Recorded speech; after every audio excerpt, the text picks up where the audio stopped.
నమస్కారం. కురుక్షేత్ర యుద్ధం ఈ పేరు వినగానే మనకు భయంకరమైన పోరాటాలు, అస్త్రాలు, మరణాలు అవే గుర్తుకొస్తాయి కదా. అవును, సహజం. కానీ ఆ యుద్ధం, ఆ రక్తపాతం వెనుక చాలా జీవిత పాఠాలు ఉన్నాయని అంటారు. ఈరోజు మనం అలాంటి ఒక కథనం ఆధారంగా ఆ పాఠాలను కొంచెం లోతుగా చూద్దాం. మంచి ఆలోచన. మన దగ్గర ఉన్న మూలం ఒక కథ అన్నమాట. ఇందులో ఒక మాస్టారు పిల్లలకు కురుక్షేత్ర యుద్ధం వెనుకున్న నీతి, ధర్మం గురించి వివరిస్తారు. ఆహా. మన ప్రయత్నమేంటంటే ఈ పాత కథలో ఉన్న శాశ్వతమైన జ్ఞానముంది కదా, ఉమ్, దాన్ని అర్థం చేసుకోవడం, అది మన ఈనాటి జీవితాలకు ఎలా ఉపయోగపడుతుంది అని చూడ్డం. అవును. అంటే మహాభారతం కేవలం యుద్ధం గురించే కాదు, అంతకన్నా ఎక్కువని ఈ కథనం చెబుతోంది. ఖచ్చితంగా. మీరు చెప్పినట్టు యుద్ధం అంటే ఎప్పుడూ వినాశనమే. కాని ఆ కురుక్షేత్రం విషయంలో దానికి దారితీసిన కారణాలు, ఆ పాత్రల ప్రవర్తన, వాళ్ల ఎంపికలు, అవును, చివరికి ఏం జరిగింది, ఇవన్నీ కలిపి చూస్తే మనకు చాలా లోతైన పాఠాలు కనిపిస్తాయి. నిజమే. ఈ కథనం వాటిని పిల్లలకు కూడా అర్థమయ్యేలా చెప్పడం బావుంది. మన చర్చకు ఇది మంచి ఆధారం. అవును, కథనం నేపథ్యం కూడా అది చాలా బాగుంటుంది. ఒక మాస్టారు పిల్లల్ని తోటలోకి తీసుకెళ్లారట. ఓ! అక్కడ ప్రశాంతంగా కూర్చోబెట్టి ఈ కథ చెప్పడం మొదలుపెట్టారు. హస్తినాపురం అనే రాజ్యంలో జరిగిందనమాట ఈ కథ. సరే. అక్కడ కౌరవులు, పాండవులు, దాయాదులు వాళ్ల మధ్య ఆధిపత్యం కోసం పోరాటం ఎలా మొదలైందో చెప్తారు. ఉమ్, పాండవులు 5 ధర్మం వైపుంటారు. కౌరవులు 100 మంది. వాళ్ల నాయకుడు దుర్యోధనుడు. అతనికి విపరీతమైన లోభం, అసూయ అని చెప్తుంది కథ. ఉమ్, అవును, అదే కీలకం. మాస్టారు చెప్పిన దాని ప్రకారం పాండవుల న్యాయంగా ఉంటుంటే దుర్యోధనుడు మాత్రం వాళ్ల ఎదుగుదల చూసి తట్టుకోలేకపోయాడు. అసూయ అన్నమాట. అవును, ఆ అసూయతో రగిలిపోయి మోసం చేసి వాళ్ల రాజ్యాన్ని లాక్కున్నాడు. ఉమ్, పాండవులు పాపం ఒప్పందం ప్రకారం అరణ్యవాసం, అజ్ఞాతవాసం అన్ని పూర్తి చేసుకుని తిరిగి వచ్చారు. వచ్చి న్యాయంగా మాకు రావాల్సిన రాజ్యంలో కనీసం 5 ఊళ్ళివ్వండి అని అడిగారు. కాని దుర్యోధనుడు అహంకారంతో సూది మొనమోపినంత భూమి కూడా ఇవ్వను అని భీష్మించుకు కూర్చున్నాడు. ఆ ముండి పట్టుదల. అదే, ఆ పట్టుదలే కురుక్షేత్ర మహాసంగ్రామానికి దారితీసింది. ఇక్కడే మీరు చెప్పినట్లు కథనం మనకిచ్చే మొదటి ఇంకా అతి ముఖ్యమైన పాఠం కనిపిస్తోంది.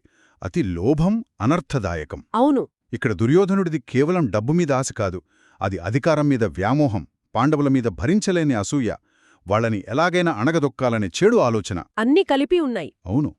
కథనం చెప్పినట్టు అతను కొంచెం ధర్మం పాటించినా, సోదర ప్రేమ చూపించినా, పాండవులకి ఇవ్వాల్సింది ఇచ్చి ఉంటే ఆ యుద్ధం జరిగేది కాదు, అంత నష్టం ఉండేది కాదు. నిజమే కదా. ఈ పాఠం ఇప్పటికీ అంతే ముఖ్యం. మన జీవితాల్లో చూసినా, సమాజంలో చూసినా ఈ హద్దులు దాటిన ఆశ, ఇతరుల అభివృద్ధిని చూసి ఓర్చుకోలేని తనం, ఇవి చివరికి మనశ్శాంతి లేకుండా చేస్తాయి, సంబంధాలను పాడుచేస్తాయి. అవును, వినాశనానికే దారితీస్తాయి. ఖచ్చితంగా. ఇదొక రకమైన హెచ్చరిక లాంటిది. నిజమే. దుర్యోధనుడు వల్లే అంతా జరిగింది. ఇక మాస్టారు చెప్పిన రెండో ముఖ్యమైన విషయం, సత్యం, ధర్మం చివరికి గెలుస్తాయి. ఆ ఇది ఎప్పుడూ వినేదేనా?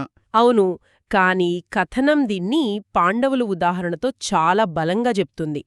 పాండవులు ఎన్ని కష్టాలు పడ్డారు, అవమానాలు, మోసాలు, రాజ్యం పోగొట్టుకుని అడవుల్లో తిరిగారు. చాలా కష్టాలు పడ్డారు. అయినా సరే వాళ్లు ఎప్పుడూ ధర్మం వదల్లేదు, నిజాయితీని వదులుకోలేదు. వాళ్ల ప్రయాణమంత కష్టంగా ఉన్నా చివరికి గెలిచింది వాళ్లే. ఇది పిల్లలకు నమ్మకాన్నిస్తుంది. ఇది వినడానికి ఆశ కలిగిస్తుంది. నిజ జీవితంలో కూడా సరైన దారులు నడవడం కొన్నిసార్లు చాలా కష్టంగా అనిపిస్తుంది కదా. అవును, సవాలుగానే ఉంటుంది. అడ్డదారులు తేలిగ్గా కనిపించవచ్చు. కానీ ఈ కథనం చెప్పినట్టు అంటే స్వల్పకాలిక లాభాలు కాదు, దీర్ఘకాలికంగా చూస్తే సత్యం, న్యాయం, ధర్మం వైపు నిలబడటమే సరైనది. అదే నిలకడైన విజయాన్ని, ఆత్మసంతృప్తినిస్తుంది. నిజమే. అయితే మీరన్నట్టు ఆ గెలుపు కోసం వాళ్లు చెల్లించిన మూల్యం కూడా చాలా ఎక్కువే బహుశా. గెలుపు ఎప్పుడూ సంపూర్ణ ఆనందాన్ని ఇవ్వదేమో, ముఖ్యంగా ఇలాంటి సంఘర్షణల తర్వాత. అది నిజమే, ఆలోచించాల్సిన విషయం. ఆ తర్వాత మాస్టారు చెప్పిన ఇంకో పాఠం కూడా ఉంది, చాలా ముఖ్యమైనది. శరీరబలం కన్నా బుద్ధిబలం గొప్పది. ఇది కూడా కీలకమే. కురుక్షేత్ర యుద్ధాన్ని చూస్తే కౌరవుల సైన్యం ఎంత పెద్దదో పాండవుల సేన కన్నా చాలా రెట్లు పెద్దది. అవును, అక్షోహిణుల సైన్యం, భీష్ముడు, ద్రోణులు, కర్ణుడలాంటి మహాయోధులు వాళ్లవైపు. అదే లెక్క ప్రకారం చూస్తే పాండవులు చాలా బలహీనులు. కాని వాళ్లవైపెవరున్నారు? శ్రీకృష్ణుడు. అవును. ఆయన కేవలం సారథి మాత్రమే కాదు కదా, ఆయన మార్గదర్శకుడు, వ్యూహకర్త. ఆయనకున్న ఆ జ్ఞానం, ఆ సమయస్ఫూర్తి పాండవులకు కొండంత అండా అయ్యాయి. సరిగ్గా చెప్పారు. అదే వాళ్ల విజయానికి కారణమని కథనం చెబుతుంది. ఇక్కడే ఉంది అసలు విషయం. ఇది చాలా కీలకమైన పరిశీలన అండి. కేవలం కండబలం, ఆ సైన్యం సంఖ్య మాత్రమే గెలుపును తేల్చవు. సరైన వ్యూహం, ముందు చూపు, కష్ట సమయాల్లో సరైన నిర్ణయాలు తీసుకోవడం, ఇంకా నైతికమైన దారి చూపించడం ఎంత శక్తివంతమో శ్రీకృష్ణుడి పాత్ర చూపిస్తుంది. అవును. భగవద్గీతతో అర్జునుడికి ధైర్యం చెప్పడం దగ్గర్నుంచి యుద్ధంలో కీలకమైన వ్యూహాలు రచించడం వరకు కృష్ణుడి ప్రజ్ఞ కనిపిస్తుంది. ఇది మన జీవితాలకు కూడా వర్తిస్తుంది.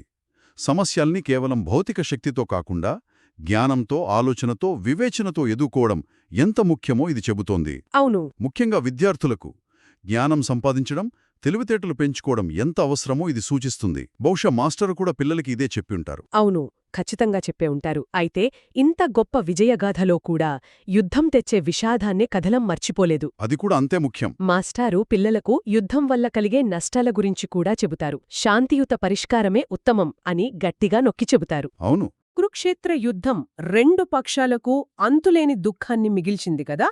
లక్షల మంది సైనికులు, ఎందరో వీరులు చనిపోయారు. బంధుత్వాలు, కుటుంబాలు అన్నీ నాశనమయ్యాయి. నిజమే. చివరికి గెలిచిన పాండవుల వైపు కూడా సంబరం కన్నా తమ వాళ్లను కోల్పోయామన్న బాధే ఎక్కువగా ఉంది. ఆ గెలుపులో ఆనందం లేదు. ఇది యుద్ధం యొక్క కఠోర వాస్తవం.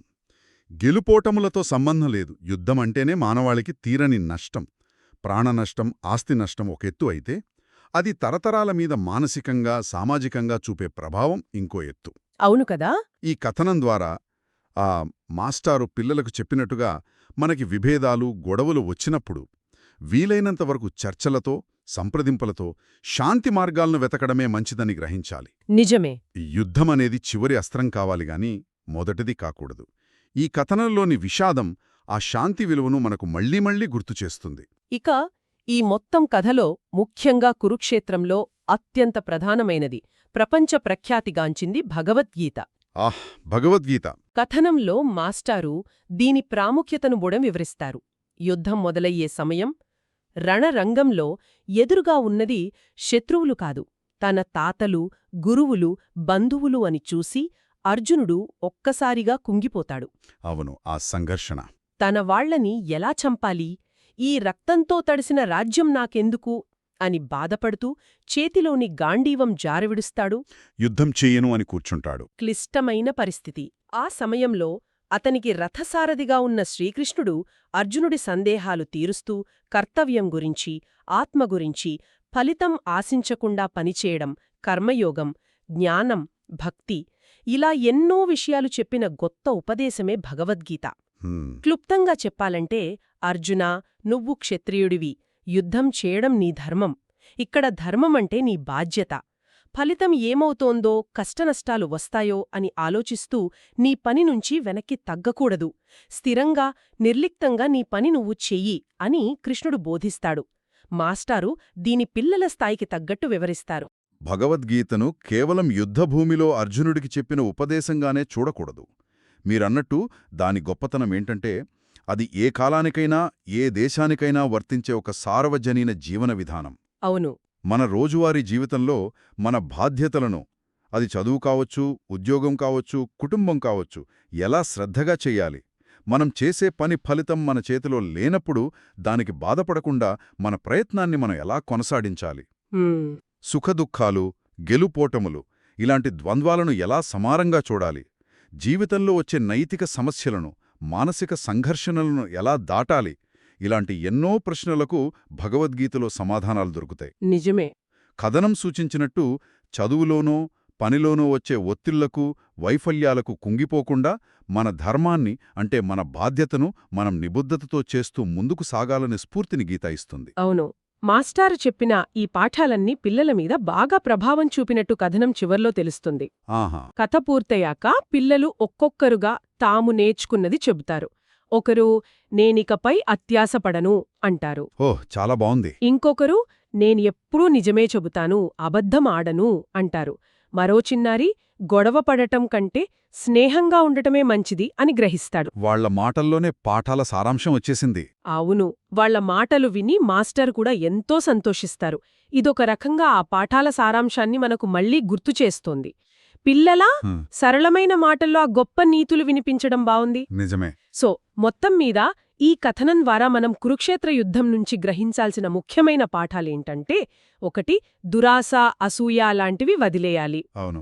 2 ఎన్ని కష్టాలొచ్చినా సత్యం, ధర్మం దారిలోనే నడవాలి. అదే చివరికి గెలుస్తుంది.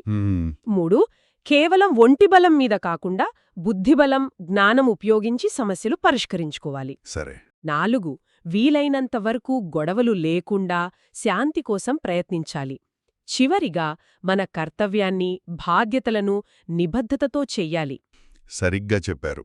ఈ సూత్రాలు 1000 ఏళ్ల క్రితం చెప్పినా వాటి విలువ ఈనాటికీ తగ్గలేదు.